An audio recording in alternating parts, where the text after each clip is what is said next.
A routine patrol down Rocca Road turns up a gruesome discovery early Thursday morning by Jennings police. He got approximately a mile down the road and discovered the body of a black female who has not yet been identified, laying in the middle of the road. Authorities say they have reason to believe she was murdered elsewhere and dumped here, where she was found partially nude around 3 a.m. It's an area that's become a dumping ground for bodies. Within the last 2 years, 5 other women have turned up in this rural part of the parish. All are said to have lived high-risk lifestyles. Now assisting with the investigation are state police, Calcasieu and Jeff Davis Parish Sheriff's offices, and the FBI. We need a little bit more assistance, and because of the previous incidents that we've had, we felt it best, that we have other expertise involved.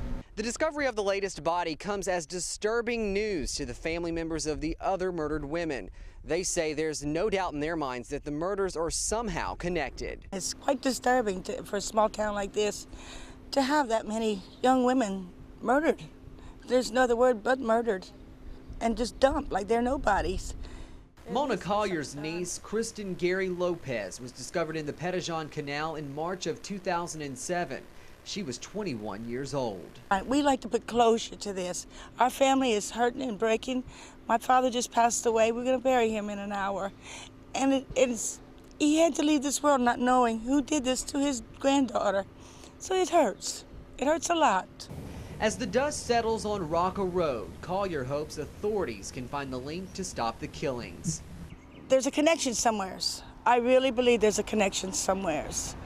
That if we have to leave it in God's hands right now, it will be answered. It will be answered. Someone will be caught. This has gone on too many times. Meanwhile, the body is undergoing an autopsy at the Calcasieu Parish Coroner's Office to determine the exact cause of death. In Jennings, Lee Peck, KPLC 7 News.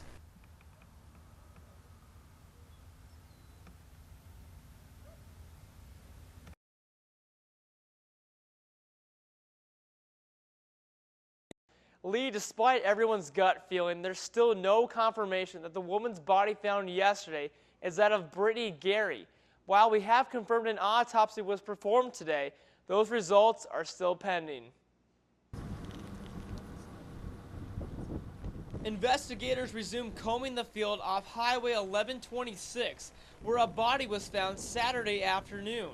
While all signs point to the body being 17-year-old Brittany Gary, there's still no word yet on how long the body was here or the cause of death. We have some preliminary, but we're not ready to release that. They are looking at it scientifically through the medical examiner, so we'll have that information when the autopsy comes out. That it is decomposed, similar to the others, but I'm not going to go into it until we go through the autopsy and see exactly what we have. Preliminary autopsy results are still out, but Jeff Davis Sheriff Ricky Edwards says tattoos on the body are similar to the tattoos described on Brittany Gary. It's a scene that's become all too familiar, as this marks the 7th woman's body dumped in the Jennings area since 2005. This morning, no, we're still looking. We're using metal detectors and so forth, but we haven't found anything new at this time.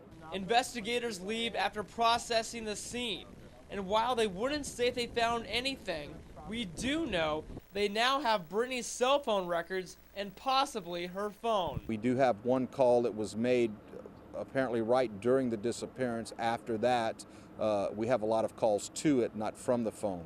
We have pinpointed the geographical area where the phone was pinged, where it was last used, and we have searched in that area for any clues. We did have a lead of a cell phone being found yesterday morning, but we have not determined whether it's Brittany's or not. Again, Lee, all of the searches are now over. It's now only a matter of time before authorities officially identify the victim.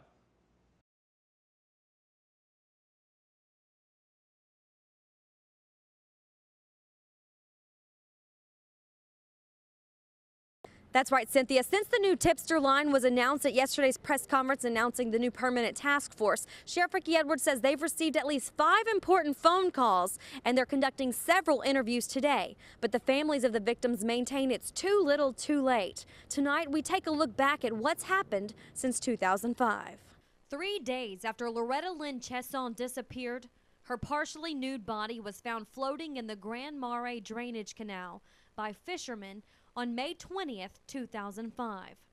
3.5 years later, we learned that she was just the first of 7, which is something families of the 6 victims to follow just can't understand. Why is it taking so long, so many girls' lives to be taken before they put a task force together? Should have happened after Loretta. Just 29 days after finding Loretta's body, Ernestine Patterson was found just 6 miles from where they found Loretta in a drainage canal off Highway 122 on June 18th, 2005. Her throat slit, the first to be labeled a homicide. 1 year, 9 months later, 21-year-old Kristen Gary Lopez was missing 10 days before her lifeless body was discovered in the Petitjean Canal just 10 miles south of Welsh. Not even 2 months later, 26-year-old Whitney Dubois is the first to be found on ground rather than water in the secluded intersection of Earl and Bobby Duhan Roads, May 12th, 2007. 1 year, 16 days later, it's May 28th, 2008. Laconia Brown, also known as Muggy, is the only victim not left in the elements to decompose. Her body, however, was doused with bleach before a police officer found her also nude in the middle of a gravel road near the police shooting range. 3 months, 14 days later, Crystal Zeno. She was never reported missing, but her body was found September 11th, 2008. It was nearly 2 months before her body could be identified.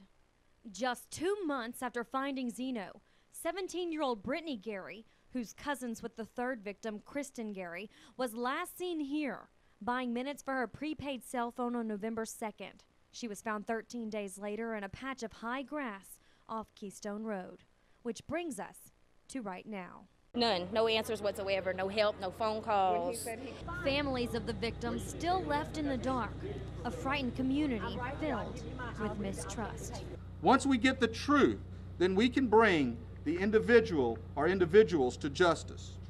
Justice. Amanda Ward, KPLC 7 News.